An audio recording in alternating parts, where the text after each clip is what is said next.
finding work and these women's economical struggles. First of all, you should know that most of Africa's crops are being grown by women. But when we compare a male farmer to a female one, we can see that a male farmer produces much more. In Ethiopia, this gap can lead up to 26%. Also, the reason for this is that women don't have access to the same land, fertilizers, credit, or technology to produce more and to produce the same as men. Also, women have limited access to marketplace, which makes it harder for them to sell their products. Lastly, when we look at the social-economic structure of Africa, we can see that women are at the bottom of the social hierarchy and they're the least important social group in Africa. Next, I want to talk about gender inequality and gender-based violence. So, when we say gender inequality, we can see that in all of Africa, women have to face huge barriers in order to attain equal status with men in terms of property ownership, employment, political power, and education, health standards. And because women don't have access to these resources as men do, women are much more likely to be affected by poverty or illnesses, such as HIV. And when we say gender-based violence, we can see that it's one of the most important problems in Africa, like I said. When I say this, most of you may think that there are no precautions or any laws against this. Actually, there are. For example, in Benin, the punishment for rape can go up to 5 years of prison, and punishment for domestic violence can go up to 3. But there's something keeping these women from going to the police. They're afraid of social stigma. So social stigma means they're afraid that they will be casted out socially, and they're afraid that they will be called a disgrace. Also, police aren't effective enough, and there are many corruptions of the law, so gender-based violence often goes unpunished. When we say gender-based violence, it isn't just domestic violence or rape. There are many types of other gender-based violence throughout all of Africa. For example, female genital mutilation, which is a surgical operation done on women. And most of the time it's traditional and it's done with not proper hygiene or equipment, and it can often lead to an infection and even to death. Another type of gender-based violence is femicide, the intentional murder of women. And according to a study in 2013, 100,000 women in Africa have been the victims of femicide. Next, I want to talk about access to education. This problem mostly affects girls our age. So 23% of girls in Africa don't ever get to go to school, they just stay at home. And their mothers are the only source of education these girls can ever get. And most of the time, their mothers aren't educated as well. The ones who are lucky enough to go to school, well, 40% of them drops out. Why? To get married, to start their own families. Girls our age in Africa are dropping out right now so they can get married. Also, this has led to an idea to start in the families. Okay, I'm sending my daughter to school. I'm taking a very huge risk. And what do I get? She's going to drop out either way. So what's the point of even sending her to school? And because of this idea, the numbers of girls who don't get to go to school has been increasing among the past few years. Lastly, I want to talk about health issues. So health issues is one of the larger topics in this presentation, and I'm only going to pay attention to a few illnesses that are often seen throughout Africa. First, I want to talk about diarrhea. So for us, diarrhea is a very common thing. We're like, okay, it'll pass in a week or so, it's no big deal. But in Africa, diarrhea is one of the main reasons for death for children below the age of 5, alongside malnutrition. 45% of children in Africa die because they don't have enough food to eat. Another problem I want to pay attention to is teenage pregnancies. So teenage pregnancies are, in my opinion, one of the most important health issues girls face. During the COVID-19 pandemic, there has been a huge increase on the number of teenage pregnancies. For example, just in Kenya, during the COVID-19 pandemic, 152,000 girls have become pregnant. These girls are in the age of 9 to 18. These girls are our age. And not just this, but with teenage pregnancy comes the risk of anemia and abortion. Anemia means not having enough blood, and it can cause a huge risk during childbirth. And abortion means losing your baby, and is much more likely to happen to teenagers rather than adults. anemia and abortion are the two leading factors of death in the teenage pregnant girls. Next, I want to talk about HIV. So I mentioned HIV's name a couple of times before, and I want to open it up more to you. HIV is a very serious blood disease, and is seen throughout all of Africa. And it doesn't just affect adults or teenagers, it affects all age groups. But when we look at Africa, more than 60% of HIV positive people in Africa are women. This is because women are mostly the victims of sexual assault. Next, I want to talk about cervical cancer. Cervical cancer isn't just seen in Africa. It's the second most common type of cancer in the world. But the reason I put it on here is that more than 90% of deaths happen in low developed countries because of the poor access to treatment, such as the countries in Africa. Next, I want to talk about substance use. Especially in these past few years, substance use has been increasing among teenage girls. In some areas of Africa, girls use as much as tobacco and alcohol as men now. Next, I want to talk about COPD. So like I said, women are in charge of managing the house. When they manage the house, they cook. When they cook, they use coal, wood, and other solid fuels that harms their lungs and causes them to have COPD. This is why COPD is much more seen in women rather than men. Lastly, I want to talk about non-communicable diseases. These diseases don't spread out like viruses and mostly affect older women. They're illnesses like cancer or cardiovascular illnesses. When I say this, you realize that, okay, it's in Turkey as well, and you might think it's not a big deal. But non-communicable diseases are one of the leading factors of death in older women. So I finished talking to you about some of the women's problems in Africa, but there's one last thing I want to add. What can we do to help these women? So first of all, we should start by knowing even though these women face many challenges, there's still hope for them. Even though women are at the bottom of the social hierarchy in Africa, Africa still has the highest number of women entrepreneurs in the world, with 26% of women in the sub-Saharan Africa are in the process of starting or managing their own business. Also, there have been many conferences and meetings held by organizations such as the UN over these past few years to improve the lifestyle of these women. It didn't make everything better, but it does show us that people are trying to help these women. There are also things we can do to help. We can show these women that we support them, that we empower them, and that we're behind them. Because by empowering these women, we can create a better life and a better future for them. Thank you.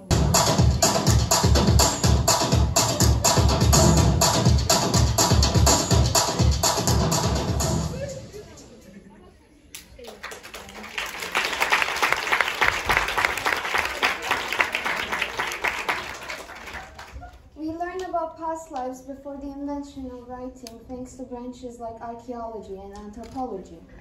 These discoveries show us a lot of stuff. For example, the use of matter. According to history, most of the ruling parties in time had a certain amount of valuable resources that let them gain an upper hand. With the jump from hunter-gatherer society to agricultural society, humans transferred their experiences, daily lives, and struggles to our future. With the rise of agricultural society, the value of matter increased and became an important part of most people's lives. With the Industrial Revolution, aristocracy fell and the bourgeoisie took its place. Structurally, for the bourgeoisie, they had to constantly replace and enlarge themselves. And this obligation was against another class, the proletariat, also known as the working class. This conflict of interests became more severe day by day with the urbanization and literacy for the working class, helping it obtain its theoretical structure as the second half of the 19th century with the contribution of various thinkers, including Karl Marx. Now, Karl Marx's theory states that when a man's control on matter increases, they gain more power and privilege. This could not apply for the working class. But to put it simply, the working class did not obtain their own share of work fairly. Majority of the resources and money went to the bourgeoisie.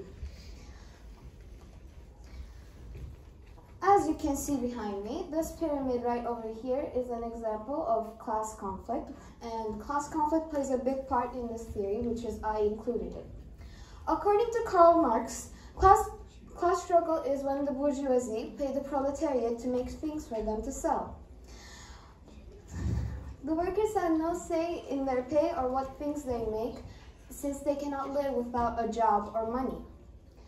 The forms of class conflict include direct violence, such as wars, assassinations, and revolution; indirect violence, such as death from poverty, starvation, illness, and unsafe working conditions; economic coercion, such as the fear and threat of unemployment.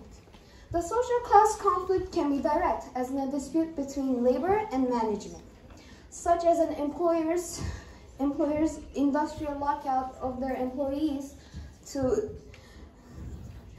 in effort to weaken the bargaining power of the corresponding trade union; or indirect, such as a workers' slowdown in production at protests against unfair labor practices, low wages, and poor working conditions. As of the second half of the 20th century, thanks to the progress made in various branches of science, humans realized the damage they caused to nature and began to make predictions about it. It can be said that it is the measurelessness of humanity that built the steps leading to an environmental disaster. The real owner and organizer of this production and consumption cycle is the well-developed bourgeoisie, which is expressed as global capital today.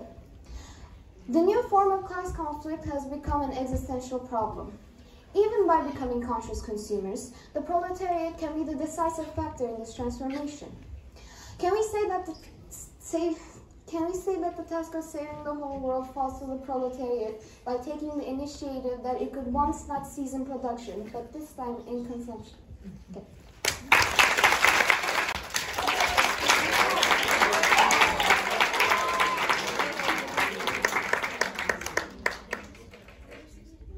I'm going to talk about what is fencing for who don't know what is fencing. Fencing is a combat sport that features sword fighting. Fencing is divided into three: épée, foil, and sabre. These three sections have different aspects, but they have common aspects too, like defense and attack. Swords and equipment. Actually, épée means sword in French.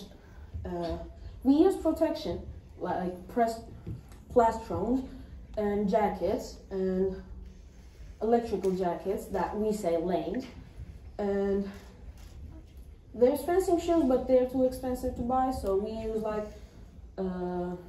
volleyball shoes and handball shoes. And this is my sword, and this is my mask that this protects my face. Tournament systems. Fencing has a different tournament system. We have pools, and in these pools we have 6, 7, or 8 people. After these pools, we have a classic elimination system. In fencing, just 8 people can get medal. First one gets golden, second one gets silver, and third one gets bronze. Before getting to the before modern fencing part, I want to say how I started to fencing. I started to fencing when I was a first grader, and there was a club in my school, fencing club. I chose fencing club because fencing was different than other clubs. And I'm doing fencing for 7 years now. Now we can get to the before modern fencing part. The history of fencing, which is the art of using sword, is very old. It is known that it was carried out in the art of using sword in Egypt and China, especially in 2000 BC. Horses were used in the historical art of fencing. The modern fencing. Modern fencing, first born in Spain, especially with the use of guns, it started to reduce the use of heavy double-ended long swords. And these swords began to be replaced by lighter weapons that specially stabbed rather than cutting. While these weapons specifically required a finer sword technique, they needed speed. And in Spain, a weapon called rapier, which is the ancestor of our fencing weapons, started to be used in this period. And after Spain, other European countries started to play fencing, like Italia and France. Yes. The period when the technique of modern fencing took off was 18th century Italy. Many fencing masters have started to write technical books about how to play fencing. And fencing has skipped an age. Italy and the fencing competitions started in these periods and came to France. Even today, these two countries of fortune, the French Fencing Academy and the Italian Fencing Academy, is in constant competition. And that's me. When I was 8 years old in Trabzon, I came at ninth place. That was mine.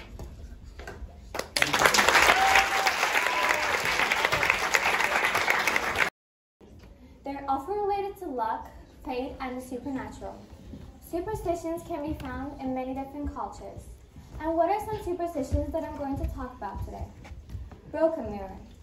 People believe that broken mirror brings 7 years bad luck. This superstition, first born in ancient Greek, then Romans changed it.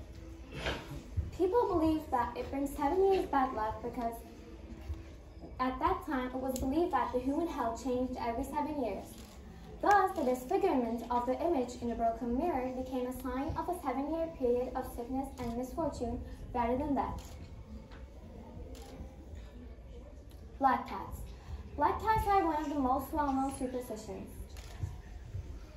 There are so many arguments that this superstition is real or not. In some cultures it brings good luck, and in some cultures it brings bad luck. For example, in Egypt it brings good luck. In Japan, it's a symbol of love. In Scotland, it brings good luck and welfare.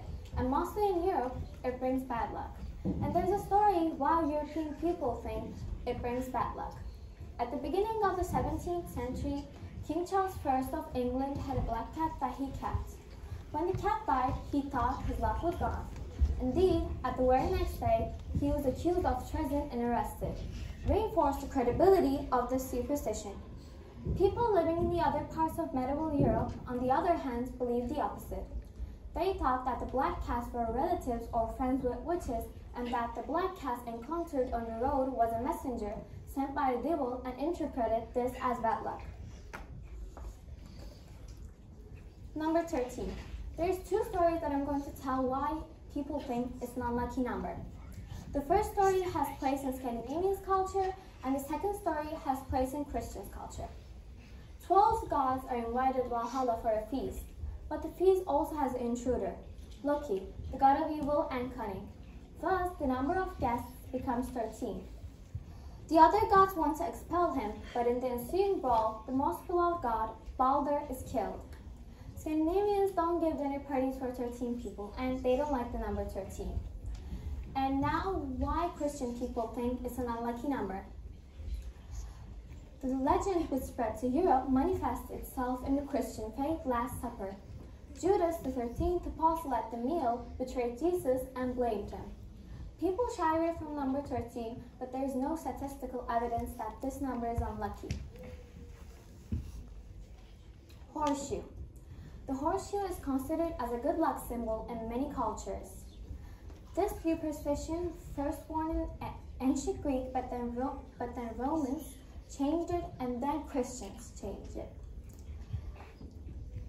The Greeks thought that the iron protected them from evil.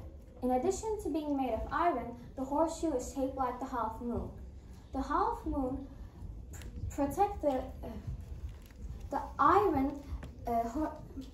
half moon symbolized fertility and fortune for the Greeks.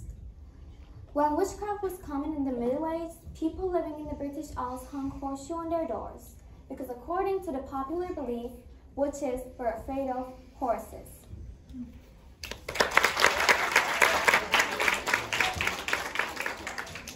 What's up, y'all? It's your girl Mara, and today I'm going to talk about gender roles and double standards. First of all, what is gender roles? Gender roles refer to the expectations that society has for certain genders. They determine what behaviors, clothing, and even emotions are considered appropriate for men and women. For example, the clothes I'm currently wearing might be considered masculine by some people. But why is this case? Why are things like clothing, behaviors, and interests labeled as masculine or feminine? The foundation for this lies in childhood. People learn what's for girls and what is for boys from young ages. Advertisements could be a good example for that. In advertisements, girls usually play with dolls or with toys which evokes motherish feelings, while boys play with cars and even guns. Advertisements alone are enough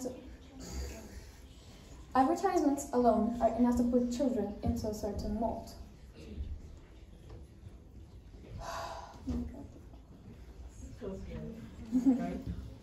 Thinking so nervous. Children. So I'm just going to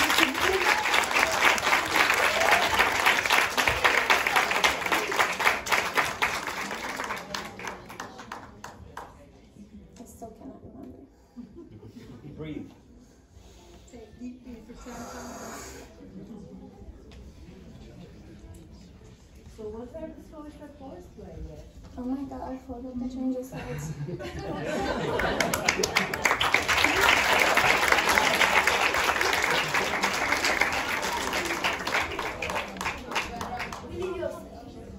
Thank you.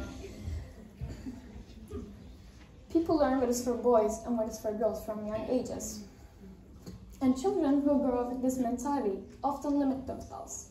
For example, a boy will think that he will be seen as girly if he plays with dolls.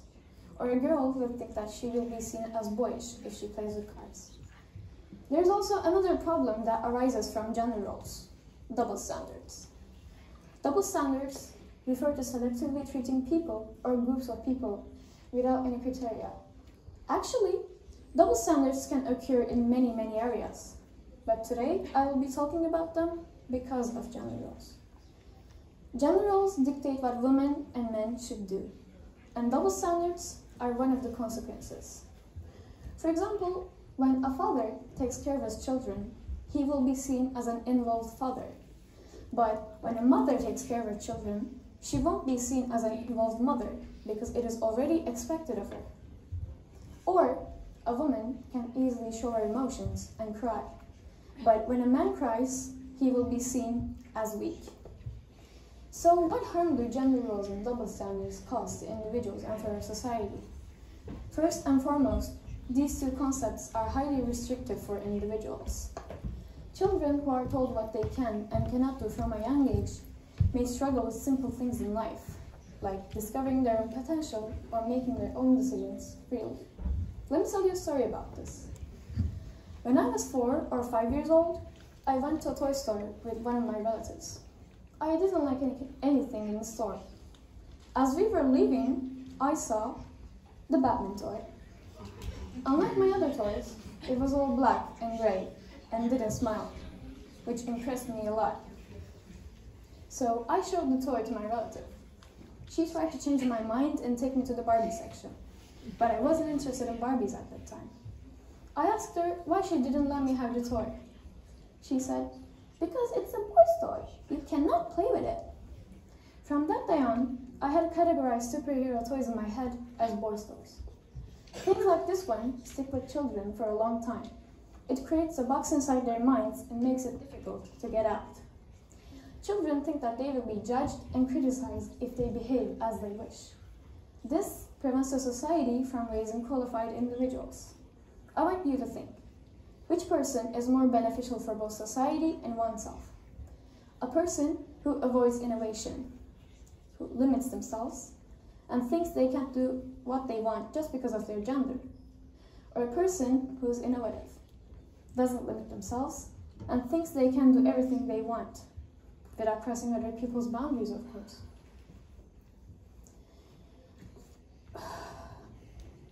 However, gender roles have started to change lately. Things that were considered taboo in the past have started to become normalized. For instance, men have started wearing skirts or dresses, doing makeup, or doing household chores, which are generally seen as feminine activities. Or women have started to have say in their daily life and in the workplace.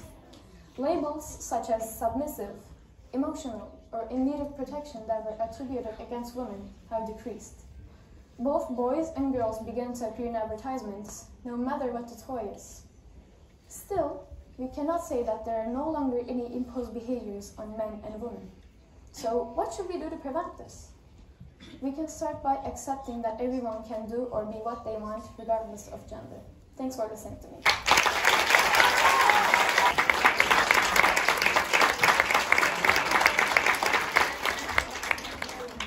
Firstly, I would like to say I thank all of you for listening to my speech. I shall now begin. In 7th place, we have the Second French colonial empire. It was one of the many ancestors of France.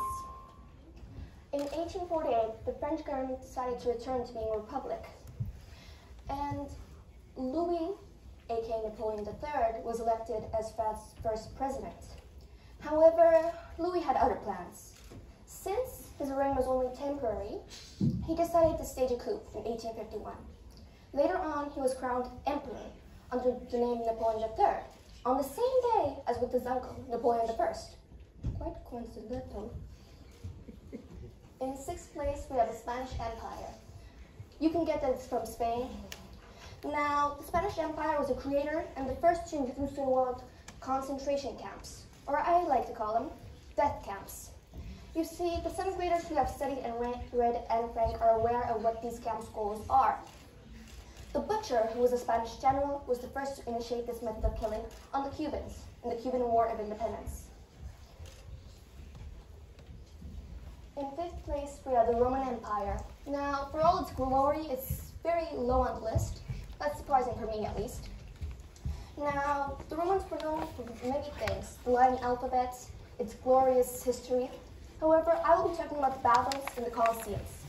In the battles in the Colosseums, it's estimated that 1 million animals and 400,000 gladiators were killed in them. On a lighter note, though, the first shopping mall was created in Rome, its capital.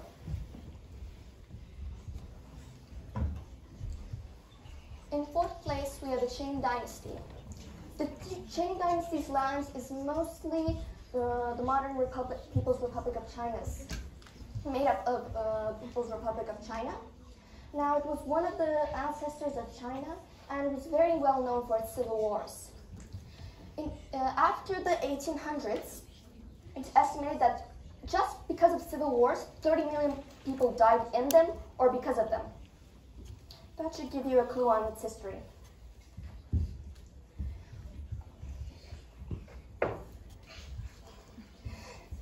In 3rd place, we have the Russian Empire. The Russian Empire is very well known for its mathematicians and scientists. In fact, the longest unsolved math problem originated in Russia. And it's very well known for its killings.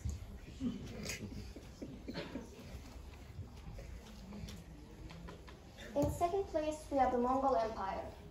Actually, I originally thought that the Mongol Empire would be in 1st place. However, when I was studying for this topic, I discovered that it's actually in 2nd place. So that was my mistake.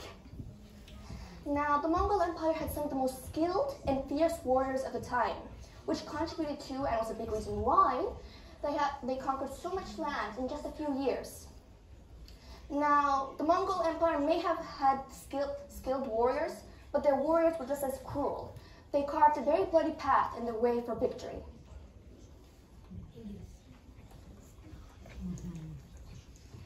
In 1st place, we have the British Empire. Many of you aren't surprised at this because we all know how big the British Empire was.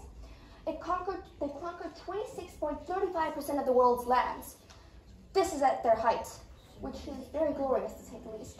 Now, the British are very well known for a lot of things. However, I'll be talking about World War II, specifically Hitler.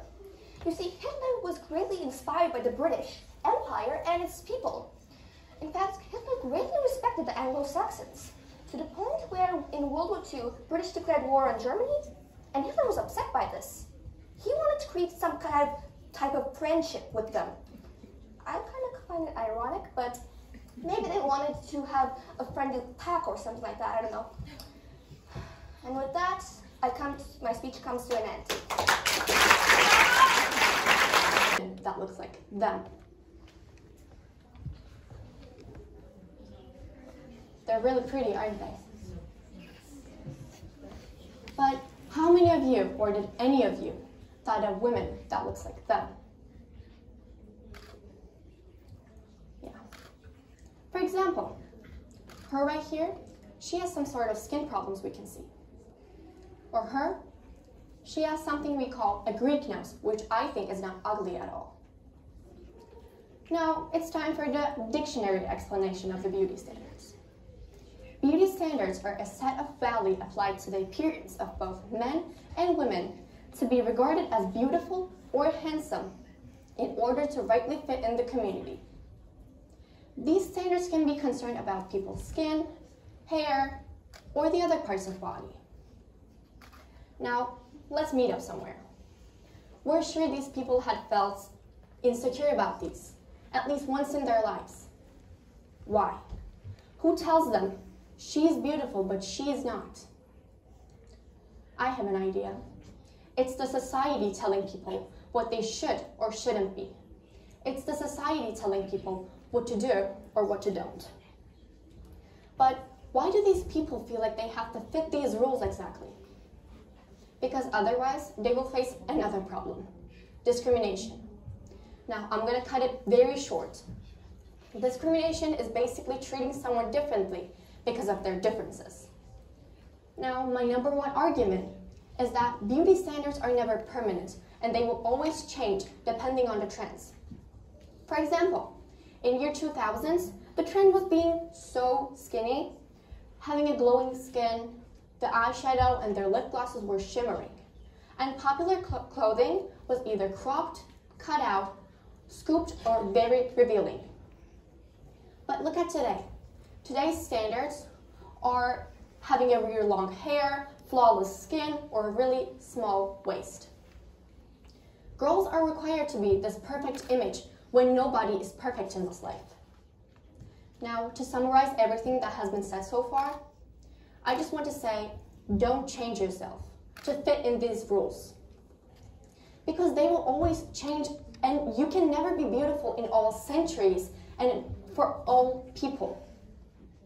For example, if you're beautiful for someone, you will not be for the other one. If society tells you that you're beautiful in 2000, it will tell you to change yourself in 2023. And please, trust me, the thing that you're insecure about your body today is going to become a beauty standard one day. And my last words are, you don't have the success in your hands. When you try to fit in these rules that are already made by some random people, you actually have the success when you fit in the standards that you made yourself. You actually have the success when you try to play the game that you made yourself. Thank you.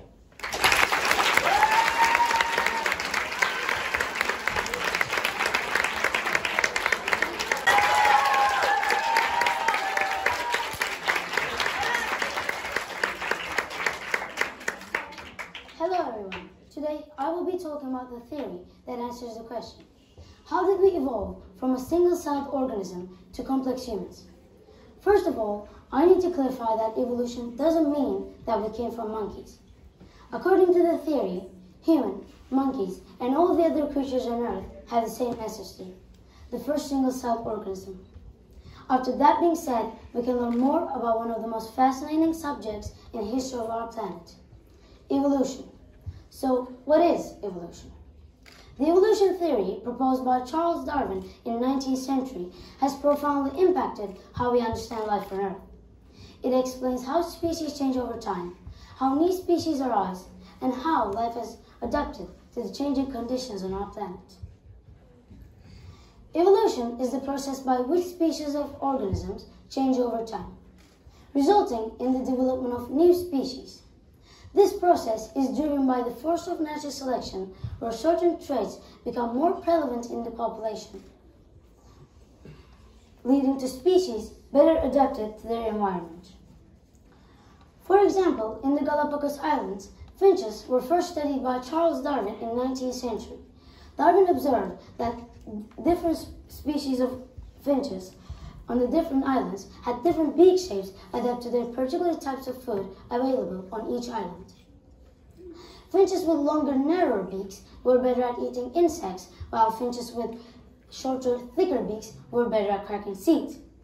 Darwin hypothesized that these differences in beak shapes had arisen through natural selection, as the finches that were better adapted to their environment were more likely to survive and reproduce. Another example to evolution is giraffe's long neck. Giraffe's long neck is an adaptation that allows it to reach higher branches for food. Eventually, over time, giraffes with longer neck had an advantage in accessing food and were more likely to survive. The history of life on Earth spans back billions of years, and during this time, countless species have come and gone.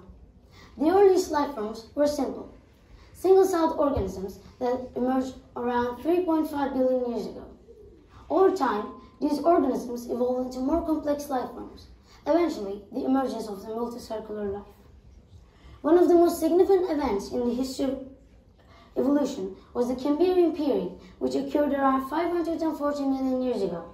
Because of the gradual build-up of atmospheric oxygen and the changes in the Earth's climate, particularly the cooling and drying of the planet, played a role in driving the evolution of more complex life forms.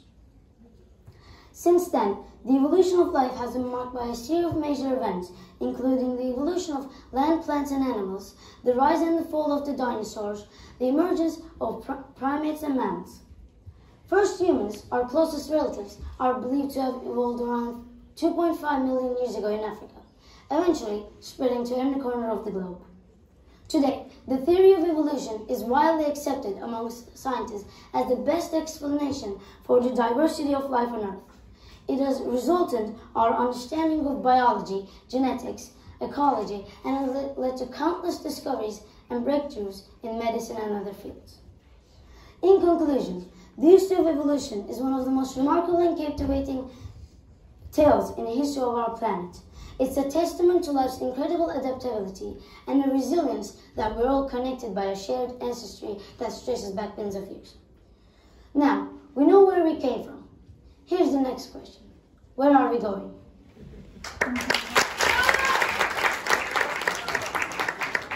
Hello everyone, my name is Ettiler, and today I'll be talking about discrimination. So, what is discrimination? The most basic definition is that when you treat someone differently because they're different than you in some way. For example, when a woman is running for president and someone doesn't want to vote for her, even though she's the best option, because women can't manage to govern a country, well, that's literally discrimination on the most basic level. People think that discrimination has disappeared with civilization, or it isn't as important as it used to be. Well, that's wrong. Even though it has decreased, there are still plenty of people who don't understand that we're all equals and complete each other in some way. These are the people who still believe in stereotypes. What are stereotypes? Stereotypes are generalized images. They're like prejudgment, but more general. Here are some of the most common stereotypes for you to understand. Asians are smart, women are too emotional, Muslims are terrorists, and stuff like that. People who believe in stereotypes don't even realize that they're racist, because that's what they've been taught their whole life. So, to prevent discrimination, we have to be educated about it from a young age, kind of like everything else. What are the types of discrimination? First, and most common in Turkey, sexism, which is discrimination between genders. Then, racism, discrimination between races and religions. And lastly, classism, discrimination between social classes. If we're all being honest here, haven't you ever treated someone differently because of their gender, their social status, or even their race? Even in school, we can experience discrimination. Like popularity, an example of classism. Or when guys don't think girls can play sports as good as they can, an example of sexism. Even with small stuff like these, we still have discrimination in our daily lives. There have been a lot of social experiments where they put pictures of two people and ask everyone which one they chose. We're going to do something like that. Now, be honest with yourself. Which one of these two men would you like to have dinner with? I want you to take a moment to think about it.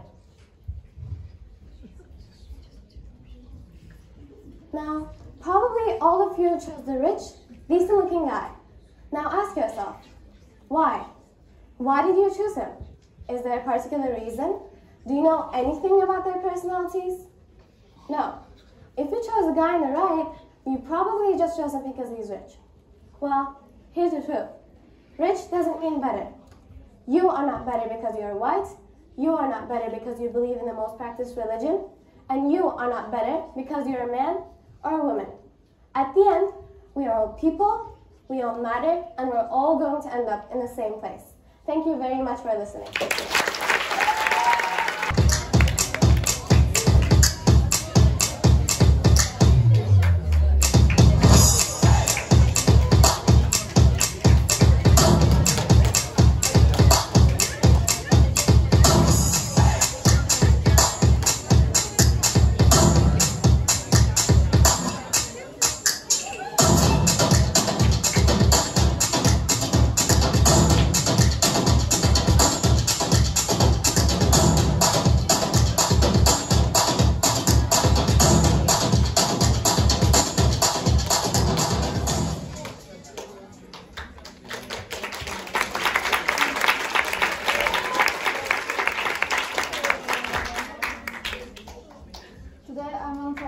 Topic which is really close to my heart and which is really important for me, stray animals. So, what are stray animals' problems? So, stray animals are suffering from diseases, not proper food, no great medical care, and we can help them by helping these organizations that are trying to rescue them and rehome them. Here are some of them, Hachiko, Wetnet, and WFF. So the last one is not for stray animals, it's for all kind of animals, but I just wanted to add it. So how can we help these organizations? Well, it's actually not that complicated. We can donate money or food for dogs and cats. Also, some of them are neutralizing them and some of them are putting those animals down. So neutralizing an animal is sometimes real bad because they might extinct, but I don't think that stray animals will extinct in quite a long time. And putting an animal down means that killing them in a peaceful way, of course. And this is actually, I don't really support some organizations putting them down, but sometimes it's for them because some of the animals has terminal illnesses and they sometimes have broken bones or any health problem that can't be healed. And if those animals feel a lot of pain, they can just put them down and help them with that. But if this is not the case, then I don't support it. Because putting an animal down is killing them. And they deserve to live and they don't deserve to die. Also, some governments or organizations put them down because they don't get adopted. And I don't support this either because they deserve to live a long life with people who are loving them and supporting them. So here are some animals eating. I put this picture because it was a viral. Also, so we can see that some people pet them, but I know that feeding an animal is great and taking care of them is great. But sometimes when they leave food out for those dogs and cats, some birds might eat it, or some bad-hearted people can just put poison in their food. There are people like that, and this is really tragic. They shouldn't do that because, again, they deserve to live. And this is just evil, in my opinion. Also, we can see a cat. The cat probably got abused. It does have a tail and lots of bruises all over its body. So another thing that I didn't mention is stray animals are getting abused. So stray animals are getting abused quite a lot because some people just think that they are too aggressive and not to be on the streets because people are walking in those streets. But most of the stray animals are not aggressive. Okay, some of them might be aggressive, but they're not all aggressive. They all deserve to live a long and happy life with their loving partners. And if they don't have a partner, a friend, a human for them, it's okay too, but I don't blame them for it. Racism in stray animals. So by saying this, I mean that people being racist to different kinds of dogs and cats. Like some people really hate pit bulls, but love golden retrievers or any kind of dog. And they're just always saying that pit bulls are aggressive and violent dogs that will be always aggressive towards people. And this is actually this is the same in cats, especially in one specific kind of cat, black cats. So centuries ago there was witchcraft, and people still believe that black cats were involved in it. So this is not true. I mean, it might be true, but there is no sign that it is definitely true, and they are bad luck. And if you believe this, you're just a narrow-minded person that needs to wake up and come to reality that neither pit bulls or black cats are bad kind of cats or dogs. Also, you can see that there's two pit bulls being goofy and cute and being lifeful. So pit bulls also deserve to have loving partners, because if we give them just one chance, they will just get into our hearts and will never come out. Think like they will always love you in their life, and their whole life will be about you, and you will just be their only friend, maybe only friends. Also, we can see a golden retriever being aggressive here. I'm not trying to say anything bad about golden retrievers. I love them. But they are usually known as playful dogs. So I just put it there. Every dog or cat can be aggressive. This is not all of them. Some of them can just be aggressive, and this is totally normal, because humans can be aggressive too sometimes. And if you look at here, there's the same cat. I just wanted to put it there again because the cat probably suffered a lot and got abused, maybe got into some fights with other cats, or yeah. Also, there is a reason some pit bulls are being aggressive. So most of them have trauma.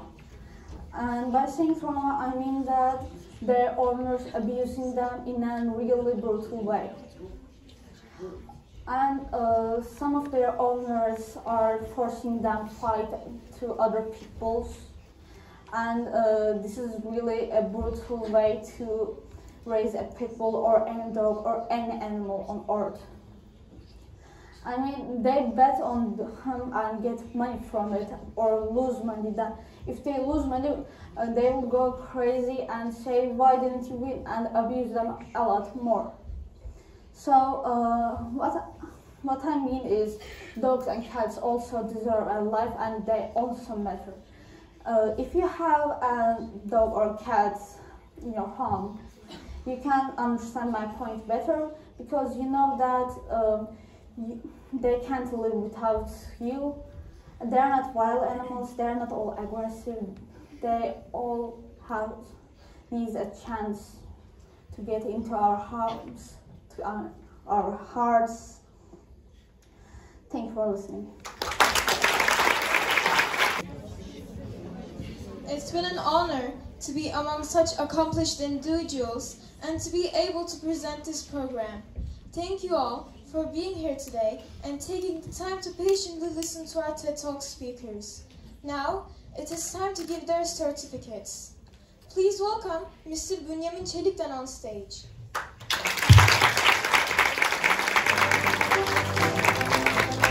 The first certificate goes to Deniz Buldanlı.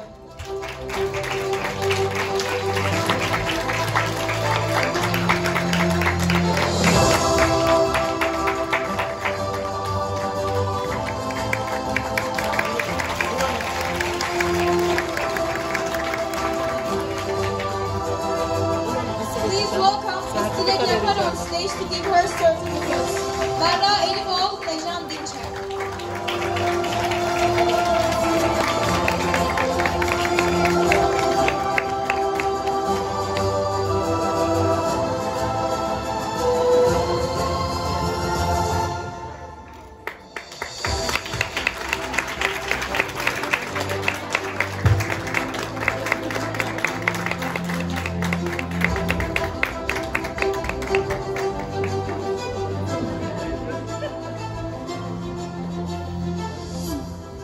Please welcome Ms. Zeynep Akbaba on stage to give her certificates.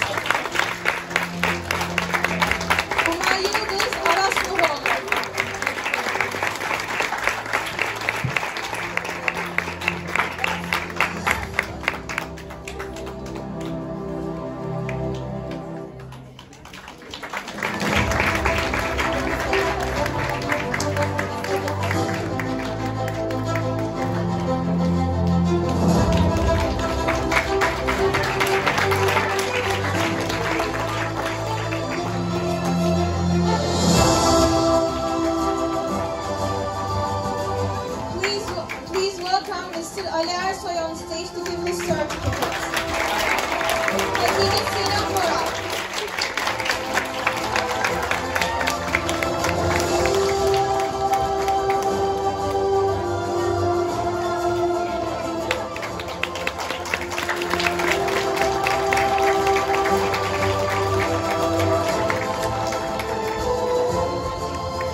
On stage to give her certificates. Ilgın Dora Çınar.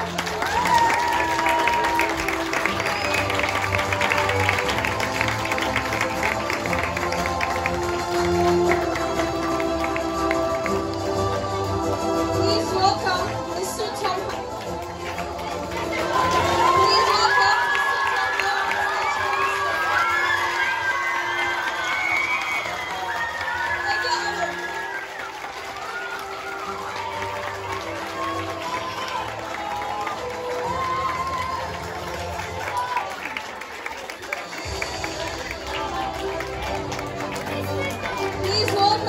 Gülden Öztürk on stage to give her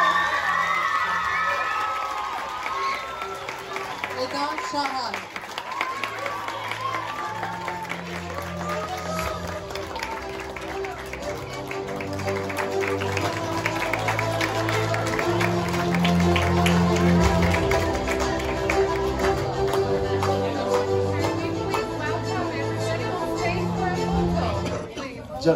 Just a minute please. Konunun kahramanları tabii ki yeniden çok öğrencilerimiz için çok büyük bir alkış rica ediyorum öncelikle.